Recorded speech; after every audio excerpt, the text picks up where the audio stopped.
sentencing of the man convicted in the Delphi murders happens just 2 hours from now. Richard Allen's legal team is still working to have some of his convictions tossed out. I beg your pardon. The News 8's Colin Baillie joins us live outside the Carroll County Courthouse this morning.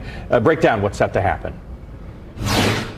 Good morning. Yeah, 9 a.m. That sentencing hearing kicks off right behind us at the Carroll County Courthouse. And I have two guests joining us from the Murder Sheet podcast, Aine and Kevin. Thanks for joining us. I appreciate it. Talk about today and what this means for this case that's been ongoing for a while. So in some ways, this is sort of the culmination of the case. We had the verdict, we had the trial, and now it's time to learn what Richard Allen's fate will be. What will he be sentenced to? What will the punishment be for the murders he is convicted of committing? And Kevin, we kind of just talked about this a little before, is we know that Richard Allen's team is going to appeal. Let's talk a little about that and share with our viewers what we should expect from that.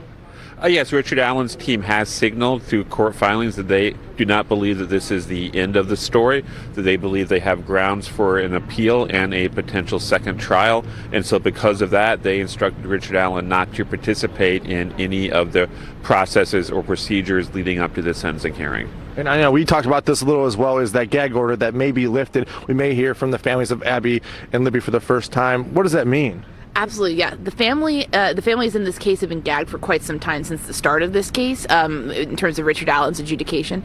And so what we can expect to potentially hear from is how have they felt about all of this? What are their thoughts? What are their thoughts on this day where it kind of, again, represents this culmination? And we'd be really curious about that, and also what people like law enforcement, the prosecutors, and the defense attorneys have to say. So, Kevin, what do you think happens today then?